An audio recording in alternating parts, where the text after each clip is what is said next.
Picture this. The year is 1895.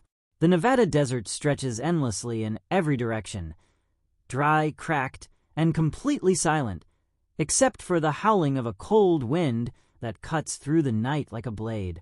There are no cities here, no witnesses, no law, just sand, rock, and a dying fire. Inside a small, crumbling wooden cabin, an old man is lying on a dusty cot, his chest rising and falling with great difficulty. Each breath is slower than the last. His skin is pale, his hands are trembling, and his eyes, once sharp and full of life, are now glazed with something that looks like fear. Not the fear of death, something deeper, something older. And sitting beside him, in the shadow of a flickering candle, is a man the entire country is looking for. A man with a price on his head. A man who has robbed trains, escaped prisons, and outrun the best lawmen in the West. That man is Butch Cassidy. He is holding the old man's hand. He is not running tonight. He is staying, because this dying stranger carries a secret, a name, that Butch has been running from his entire life. The old man's cracked lips begin to move. A whisper escapes, and in that whisper is one name. The moment Butch hears it, his face goes pale.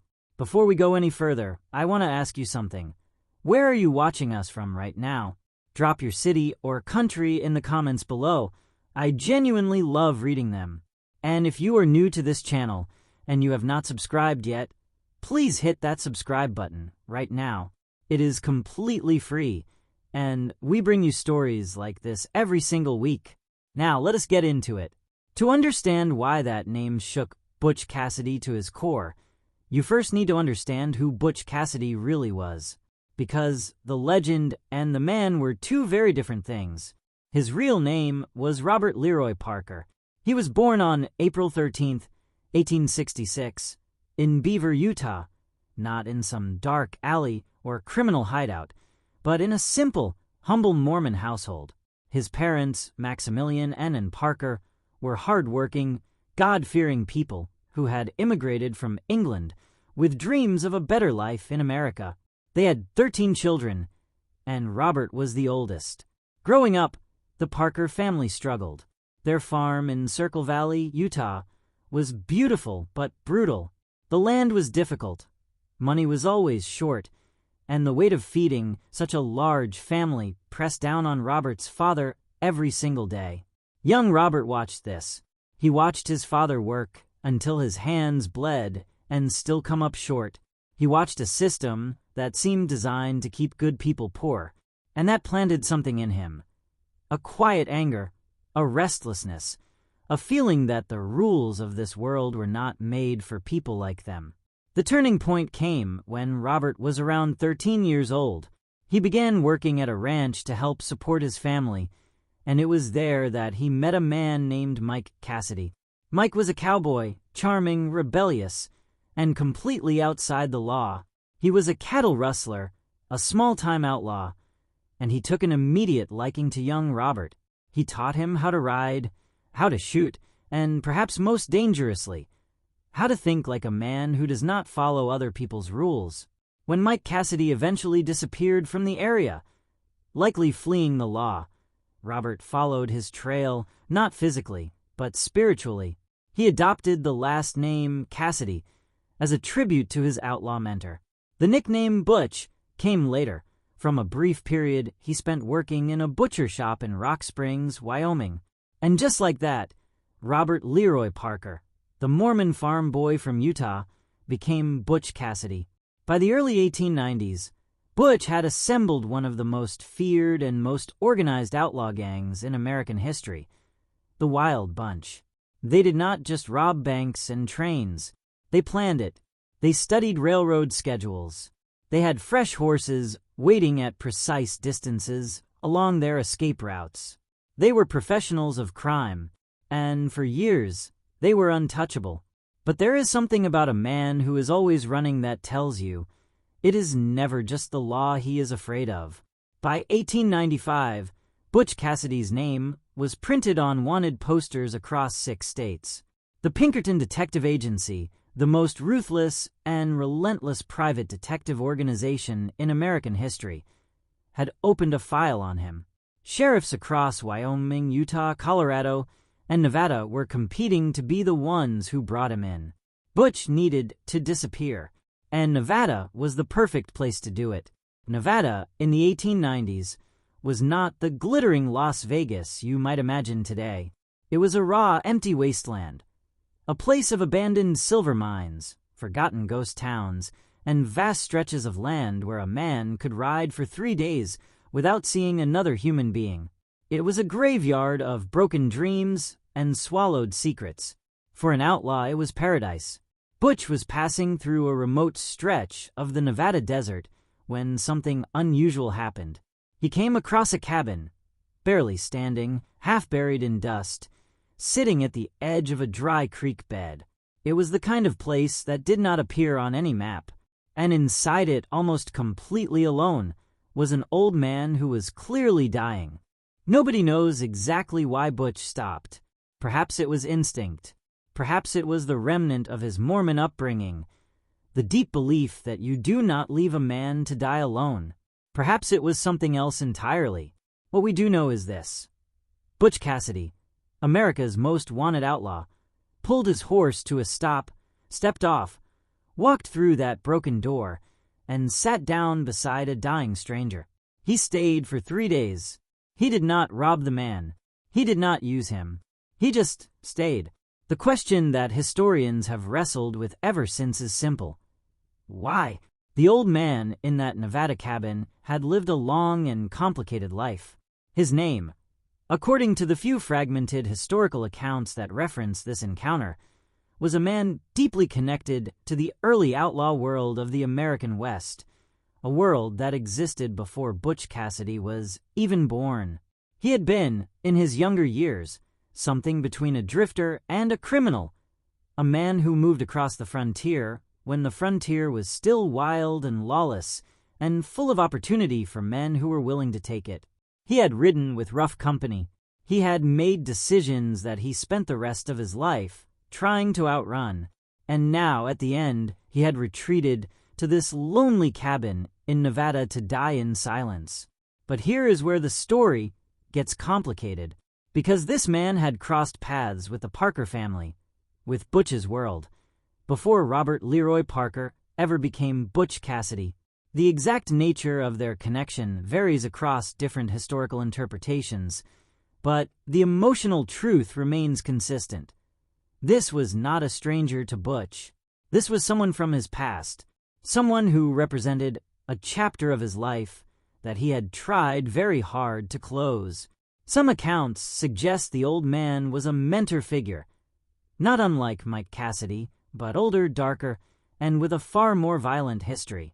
Someone who had once shown young Robert that the outlaw life was possible, glamorous even. Someone whose approval Butch had once desperately wanted, and someone whose shadow had followed Butch into every crime he ever committed, every posse he ever outran, every prison cell he ever sat in. The night before the old man died, the cabin was completely silent, except for the sound of his labored breathing and the desert wind pressing against the walls. Butch sat in a wooden chair beside the cot, not speaking much. There was nothing left to say between them about practical things, but there was one thing left unresolved, one name, one truth that the old man had been carrying for decades. He had been waiting for the right moment to say it, and now, with death an arm's length away, that moment had come. The morning of the third day arrived cold and gray. The light that crept through the cabin's single cracked window was the color of ash. The old man's breathing had changed overnight, shallower now, with longer and longer pauses between each inhale. Butch had not slept. He was still in that chair, still watching. Around mid-morning, the old man's eyes opened. Not fully, just enough. He turned his head slightly toward Butch, and for a moment his gaze was clear, startlingly clear, like a man who had burned through every last reserve of energy to arrive at this one final moment of lucidity. His cracked, dry lips began to move. Butch leaned forward. The old man whispered a name. That name was the name of a person, a real, specific individual from Butch Cassidy's past. A name connected to the very first serious crime Butch had ever committed. A crime that had never been pinned on him officially, but that had lived inside his chest like a splinter for 20 years. A moment of violence, of wrongness, that had set everything else in motion. The robbery that should never have happened. The person who was hurt, or worse. As a result, a name Butch had buried so deep inside himself that he had almost convinced himself he had forgotten it. He had not forgotten it. The moment he heard that name, Butch Cassidy, the man who had looked lawmen in the eye and laughed, the man who had walked away from prison and never looked back, the man who had built an empire of outlawry on pure nerve and cleverness, went completely still. His hands, resting on his knees, began to tremble slightly. The color drained from his face. He stared at the old man for a long moment, and the old man stared back. Between them passed something that did not need words, an acknowledgement, a reckoning, a door opening onto something Butch had spent his entire adult life keeping firmly shut. The old man closed his eyes. A few minutes later, he was gone. Butch sat with him for a long time after that. Here is the thing about Butch Cassidy that most people miss when they watch the movie or read the legend. They assume he was running from the law, and yes, of course he was. The Pinkerton detectives, the sheriffs, the bounty hunters. All of that was real, and it was dangerous. But the law was not what kept Butch Cassidy awake at night. What haunted Butch was something that cannot be captured on a wanted poster. It was guilt. Specifically, the guilt of a young man who had made a choice that he could not undo, and who had then built his entire identity on top of that choice rather than facing it. Every robbery, every escape, every bold headline in every newspaper, it was all, on some level, a performance designed to drown out the voice inside him that knew what he really was. The outlaw life gave Butch Cassidy something that ordinary life had denied him: power, money, and most crucially, a story about himself that he could live with. He was not a bad man. He was a rebel. He was Robin Hood on horseback. He never killed anyone. That was always part of his legend, and it mattered deeply to him. He needed to believe that. He needed everyone else to believe it too. But the truth is more complicated, because there are things a man does in the dark before the legend begins that the legend can never fully erase. The Wild Bunch itself was not the clean, cheerful gang of rogues that movies make them out to be. There was tension, betrayal, and violence in that group. Men came and went. Loyalties shifted. And Butch, as the leader, had to make decisions that were not always clean or honorable. He carried those decisions with him. The Pinkerton detectives understood this about him. They noted in their files that Butch Cassidy was an unusually intelligent and emotionally complex criminal, someone who seemed burdened by his own choices in a way that most outlaws simply were not. That burden was the real chain around his ankle, not the law. The law he could outrun. Himself, he could not. Butch buried the old man in the Nevada desert. There was no ceremony, no marker, no prayer spoken aloud, though perhaps one was spoken silently. Then Butch got back on his horse and rode. The years that followed were, in many ways, the most restless of his life. The encounter in Nevada had shaken something loose in him that he could not put back. He rode harder, planned more desperately, and pushed further west, and eventually further than west. By 1901, with Pinkerton detectives closing in from every direction, Butch Cassidy and his closest companion, Harry Longabout, known to the world as the Sundance Kid, made the extraordinary decision to leave America entirely.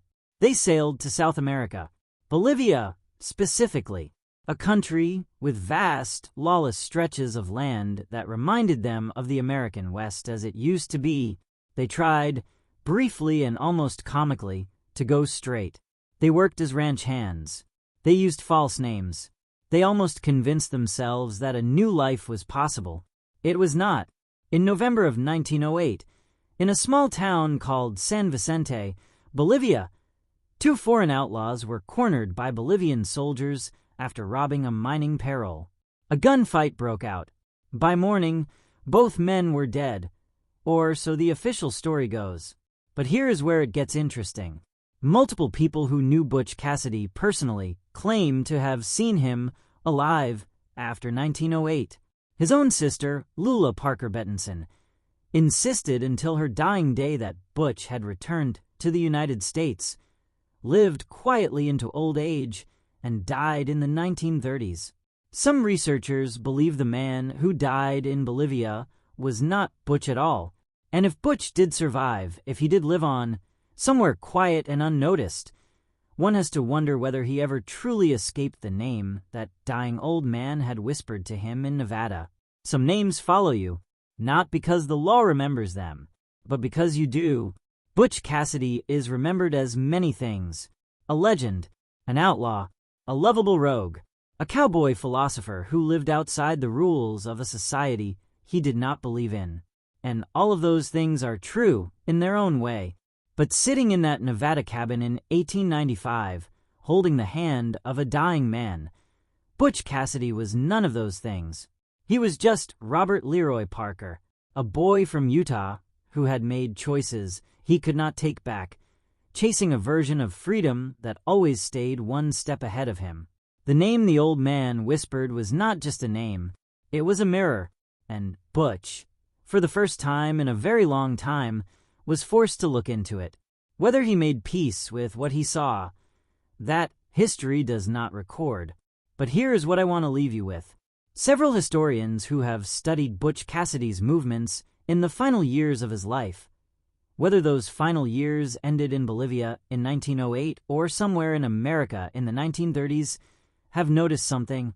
In the last phase of his life, Butch became quieter, less reckless, more philosophical, like a man who had finally stopped running and was walking slowly toward something he had been avoiding for a very long time.